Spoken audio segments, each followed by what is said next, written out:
you want to feel better, if you want to smile on your face and joy in your heart, then you have got to get to SantaBarbaraLaughFestival.com, SantaBarbaraLaughFestival.com, because on November 13th, 14th, 15th, and 16th, you're going to laugh, you're going to feel better, you're going to have a great, wonderful, incredible time, and you can also help some charities and nonprofits locally. To my left, I've got in studio, this is so great, my very dear friend, A. Lewis Moro, Santa Barbara Laugh Festival 2024. This is growing. This is going to be one of the biggest festivals in the history of Santa Barbara. In just a couple years, it's going to rival that film festival thing. A. Lewis Moro, I've been telling you about it. It's growing. Tell us about Santa Barbara Laugh Festival.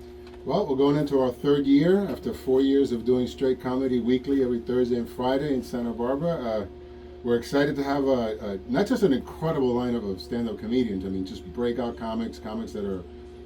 We've always committed to being like a diving board for these comics that are on the national stage or heading towards the national stage.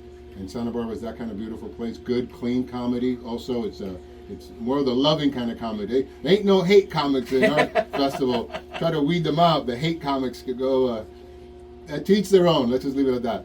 But what I'm most excited about is that we've really just finally married with nonprofits the way the vision has always been, where we bring laughter through comedy and support nonprofits. There is money made in the comedy world. People go to clubs all the time. They go to shows all the time.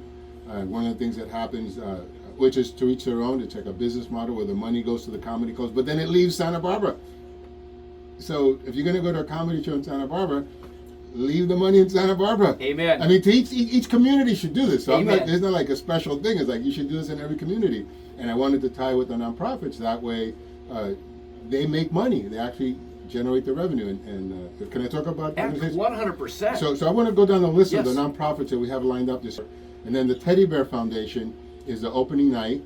And by the way, A. Lewis Moro, the Teddy Bear Cancer Foundation, helps families that have children stricken with cancer. No child should ever be stricken with cancer. And then you got to help the families, because the family's like, oh my gosh, we might have 2 or 3 other kids. We got to pay the bill. We got to take the kids to the doctor. Teddy Bear Cancer Foundation, magnificent. Yeah, thank you. And please add that every time, because I know that you're like the pioneer here in the world of volunteering.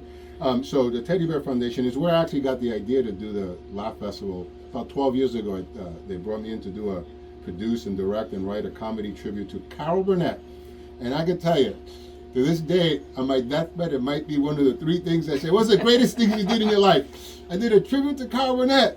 And I had 2 daughters. And then number 3 was being on Wakefield 805. But go ahead, keep going. True story. So the Teddy Bear Foundation is the opening night, and a great lineup of comedians, and maybe address it a little bit later.